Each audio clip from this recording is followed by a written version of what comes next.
Global का मतलब हो जाता है, देखिए सर सिंपल सा है, हिंदुस्तान में बाप बनाता है, बेटा बेचता है। सही बात है।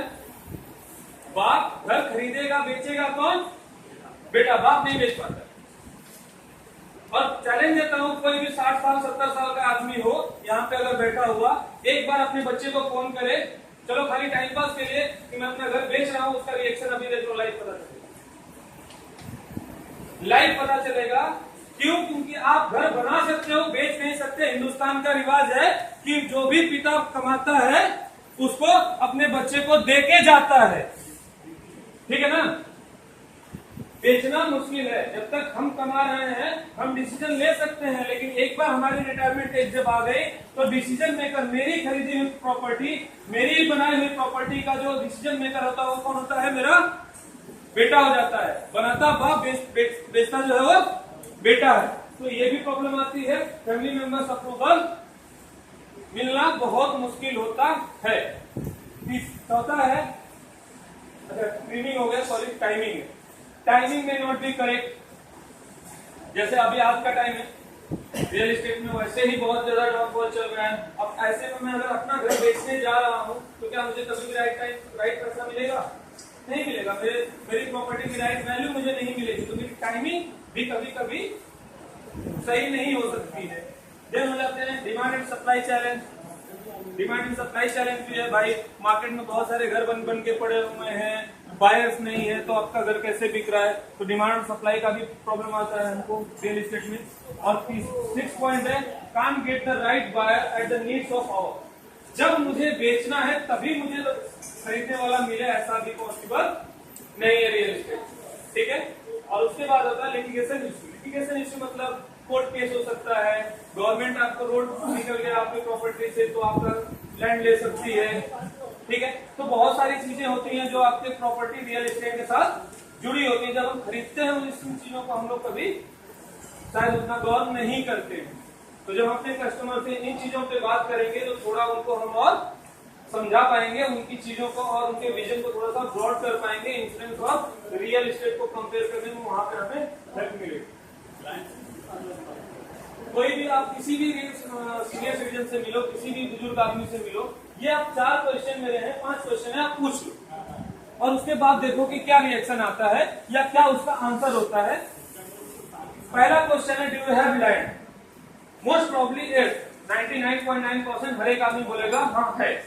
Do you have gold? बोलेगा हाँ है। ठीक है।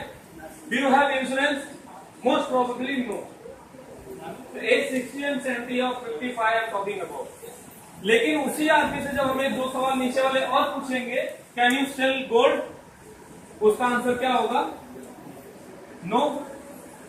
फिर can you sell land? No. हो सकता है बेच पाएगा सर, अगर उसने गोल्ड खरीदा हुआ है तो बेच सकता है उस एज में। नहीं, कोई भी सीनियर सिटीजन के साथ जाके क्वेश्चन पूछ लो, आपको ये जो मैंने आंसर लिखा है उसमें से कोई भी चेंजेस आपको नहीं मिलेंगे। बहुत रेयरली कुछ और अलग हो सकता है, बहुत रेयरली कुछ और आंसर मिलेगा, अदरवाइज यही आंसर मिलने वाला है। और अगर ये आंसर मिलता है तो आपको इंश्योरेंस बेचने का सबसे बड़ा क्वेश्चन आंसर यही सीट है, अपने कस्टमर से जाके बात करना। और एक छोटी सी स्टोरी और आपसे पूछता हूँ कि मान लीजिए आपका बच्चा, यहाँ पे 20-35 साल के लोग हैं, आपका बच्चा होगा 5 साल 4 साल 3 साल जो भी, अगर आपसे 100 रुपए मांगे तो शायद आप हंसते हुए देंगे, बहुत मुस्कुराते हुए अच्छे से देंगे ना सर? आप देंगे सर? 10 साल कितना साल का बच्चा है? 14। अब आपका 14 ईयर्स का बच्चा अगर आपसे 100 रुपीज मांगे, 200 मांगे, तो आप देने के टाइम पे कुछ गुस्सा करेंगे? अब क्या फीलिंग क्या होगी? अच्छा फील करेंगे आप। ठीक है। लेकिन मान लीजिए कि आपकी आज एज 60 साल हो, आपका बेटा 30 साल का हो, उस समय आप 200 रुपए अपने बच्चे से मांगे तो कैसा लगेगा?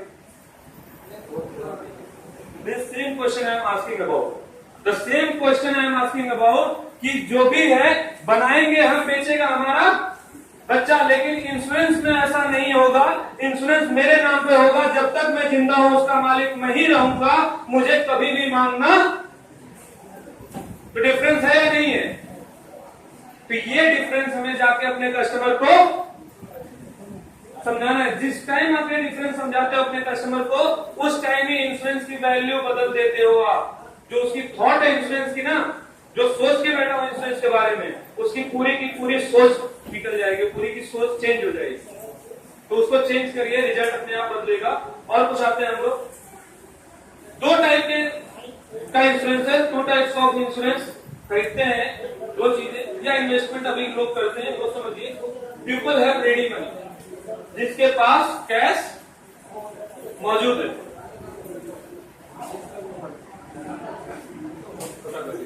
दो तरह के लोग हैं। एक तरह के लोग होते हैं जिनके पास पैसा मौजूद है, जो लोग रेडी कैश है, वो लोग इंश्योरेंस खरीद सकते हैं, कुछ भी दूसरा इन्वेस्टमेंट भी कर सकते हैं। दूसरे टाइप के लोग होते हैं जिनके पास तुरंत कैश अवेलेबल नहीं है। दो ही तरह के मार्केट में लोग होते हैं, एक तो पैसा वाला है, पैसा है, एक तो है नहीं मेरे पास अभी पैसा नहीं, धीरे धीरे पैसा है। यही हो गया ना, दो तरह के लोग हैं जो इंश्योरेंस खरीदते हैं, इन्वेस्टमेंट करते हैं। रियल एस्टेट में भी यही दो तरह के लोग जाते हैं। एक तो रियल एस्टेट को खरीदता है जिसके पास रेडी मनी है, गया पैसा दिया, प्रॉपर्टी लिया, काम खत्म। दूसरे तरह के लोग हैं जो जाते हैं, बैंक का लोन लेते हैं, प्रॉपर्टी खरीदते हैं और फिर सालों ईएमआई भरते रहते हैं। यही दो तरह के लोग हैं।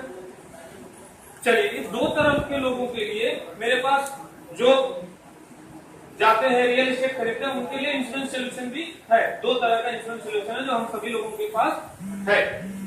पहला है, ये तो समझते हैं हम लोग, to buy property in Mumbai, bank loan will be 50 lakh. एक नॉर्मल प्रॉपर्टी हम लोग बात करें 1 BHK की, मैं बहुत बड़ी बात नहीं कर रहा हूँ। प्रॉपर्टी तो 5 करोड़ 10 करोड़ की भी होगी, एवरेज जो हम लोग एक मिडिल क्लास के लोग खरीदते हैं। नॉर्मल अगर हम घर खरीदते हैं तो नियर अबाउट 50 लाख की प्रॉपर्टी बॉम्बे में मिल जाएगी। मेन बॉम्बे में एक डाउन साइड की हम लोग बात करें, थाना डाउन बोरीवली की साइड, तो 50 लाख की हमें प्रॉपर्टी मिलेगी। ईएमआई 20 साल की होगी, नियर अबाउट 50,000 आपका ईएमआई होगा। राइट है, समझते हैं। अभी यही जो एग्जांपल मैंने दिया था, इसी को माइंड में रखिए और आगे चलते हैं। बराबर। How to convert real estate in Jeevan Anand. पहला है इन्वेस्टमेंट। इन्वेस्टमेंट मैंने बताया कि दो तरह के लोग होते हैं, एक के पास पैसा है, एक के पास इंस्टॉलमेंट में पैसा है, तुरंत पैसा नहीं। ठीक है, अब समझते हैं कि वो जब पैसा डालता है तो वो भी इन्वेस्टमेंट देखेगा ना, किस तरह का होता है। इन्वेस्टमेंट जो होता है एक्चुअली दो तरह का होता है। एक होता है, दो मेथड है इन्वेस्टमेंट के, एक होता है क्रिएट एंड सेव और दूसरा मेथड होता है सेव एंड क्रिएट। दो ही मेथड है। क्रिएट एंड सेव का मतलब है कि उसने प्रॉपर्टी बना ली, इंस्टॉलमेंट भर रहा है, बराबर, that is create and save. उसने घर खरीद लिया है, वहां पे रह रहा है और ईएमआई भर रहा है, that is create and save. Property बन गई है, सेविंग पैसे की बाद में चालू है। दूसरा मेथड होता है सेव एंड क्रिएट, जैसे जिसमें एसआईपी आ सकती है, आरडी आ सकती है, इस तरह का, जो उसमें आप इंस्टॉलमेंट भरेंगे, जितना भरेंगे उतना मिलेगा। बराबर ना, पहले से नहीं ना कि भाई इतनी मैच्योरिटी मिलेगी मिलेगी, ऐसा नहीं, इतना भर, ऐसा नहीं है ना, जितना भरेंगे उतना मिलेगा। That method is what, save and create. First method जो था create and save, insurance also comes in that, create and save. इसलिए मैं फिक्स डिपॉजिट को, रियल एस्टेट को और इंश्योरेंस को इसीलिए कंपेयर कर रहा हूं कि दोनों जो कैटेगरी है इन्वेस्टमेंट की, वो एक ही कैटेगरी में आते हैं, क्रिएट एंड सेव में। बराबर, एक ही कैटेगरी में फॉलो करते हैं, that is create and save. इसके लिए मैं कंपेरिजन कर रहा हूं, अदरवाइज मैं कंपेरिजन नहीं करता।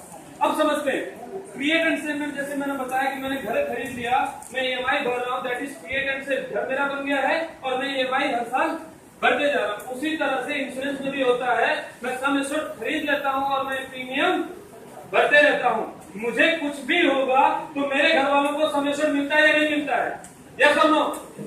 मिलता है ना, और इसमें गारंटी है। लेकिन मान लीजिए रियल एस्टेट में अगर मुझे कुछ हो गया तो क्या ये गारंटी है कि मेरा घर मेरे घर वालों को मिलेगा?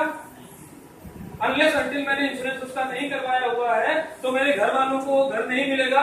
ये हो सकता है कि शायद उनको 2-1 महीने के अंदर वो घर खाली करना पड़े अगर फाइनेंशियल हमारे सही नहीं है तो। लेकिन इंश्योरेंस में ऐसा होगा नहीं, ये चैलेंज देता हूं, नहीं हो। ठीक है, समझते जाते हैं। अभी क्रिएट एंड सेव मेथड में और सेव एंड क्रिएट मेथड में क्या क्या होता है। इन्वेस्टमेंट ऑप्शन है दो तरह के, मैंने जैसे बताया आपको, save and create and save. Save and create में आता है recurring deposit, systematic investment plan, मैंने आपको पहले बताया आरडी एसआईपी जैसे जो चीजें हैं ये कहां पे आती हैं, म्यूचुअल फंड आप ले लो, इसका सारी चीजें जो होती हैं वो किसमें आती है, सेव एंड क्रिएट में आती है। दूसरा मेथड है create and save, that is real estate and insurance. ठीक है, इंश्योरेंस में मैं बेसिकली जो आपको समझा रहा हूं कि रियल एस्टेट से हम कंपेयर कर सकते हैं, वो प्रोडक्ट है जीवन आनंद। जीवन आनंद को हम लोग रियल एस्टेट से कंपेयर कर सकते हैं और उसको हम लोग रियल एस्टेट से बेटर इन्वेस्टमेंट ऑप्शन की तरह से समझा सकते हैं कस्टमर को, उस पर हम लोग बात करते हैं। अब समझते हैं है क्या। सपोज आप मान लीजिए Jeevan Anand between real estate. Jeevan Anand अगर आप EMI 50,000 रुपए, अगर प्रीमियम 50,000 आप पकड़ो तो आपको सम एश्योर्ड कितना मिलेगा, देख कैलकुलेट करिएगा, है तो 1 करोड़ का सम एश्योर्ड मिलेगा। नियर अबाउट 50,000 के प्रीमियम पे monthly premium talking about, EMI monthly होता है, तो 50,000 का अगर आप पेमेंट देते हो तो आपको क्या मिलता है, 1 करोड़ रुपए का जीवन आनंद मिलता है। उसी तरह से रियल एस्टेट में अगर हम 50 लाख रुपए का इन्वेस्टमेंट, 50,000 इन्वेस्टमेंट करते हैं तो प्रॉपर्टी हमें कितने की मिलती है, 50 लाख की मिलती है। ठीक है, तो जब हम लोग save and create method, create and save method में है, हमने क्रिएट कर लिया और सेव कर रहे हैं, सेव मेथड में 50,000 रुपए में यहाँ पे मेरा रियल एस्टेट में जो मेरा वैल्यू बन रहा है, date of entry that is 50 lakh in real estate, और in Jeevan Anand in that 50,000 I am creating a venture of stake of rupees 1 crore. Virtually मेरा 1 करोड़ क्रिएटेड है और रियल एस्टेट में मेरा वर्चुअल एस्टेट 1 करोड़ का हो गया, रियल एस्टेट मेरा 50 लाख का ही बन रहा है, तो वर्चुअल एस्टेट मेरा 1 करोड़ हो गया है। आगे देखते हैं,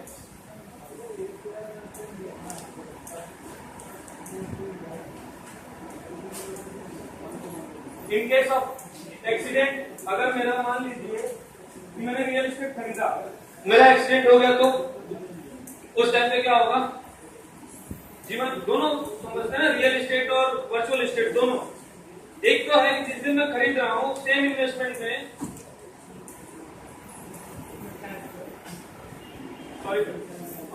सेम अमाउंट में मुझे क्या मिल रहा है, रियल एस्टेट 50 लाख की वैल्यू का मिल रहा है, सेम अमाउंट में इन्वेस्ट कर रहा हूं तो मुझे वर्चुअल एस्टेट कितने का मिल रहा है, 1 करोड़ का मिल रहा है। एक डिफरेंस, पॉइंट 1।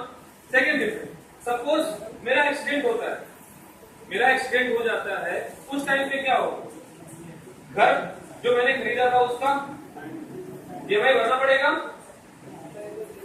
भरना ही पड़ेगा। हाँ, अगर मैंने अपनी प्रॉपर्टी को इंश्योर करवाया हुआ है तो मे भी नहीं भरना पड़ेगा, बट वो भी बहुत कम लोग इंश्योर कराते हैं, ये पहले मान के चलिए, ये आप समझ लीजिए कि बहुत कम लोग हैं जो अपनी प्रॉपर्टी को इंश्योर करवा के रखते हैं, या उन लोगों ने पर्सनल एक्सीडेंट कवर लिया हुआ है, कुछ ऐसा है कि उनको कुछ हो तो इंश्योरेंस वहां से प्रॉपर्टी का टेक केयर किया जाए, ये कम लोग हैं। तो केसेस क्या होते हैं कि वहां पे आपको EMI भरनी पड़ेगी, जब कमाने वाला नहीं है तो EMI भरना क्या आसान है, नहीं। एक पॉइंट ये है। दूसरा पॉइंट आता है real estate will go to in LIC 101% LIC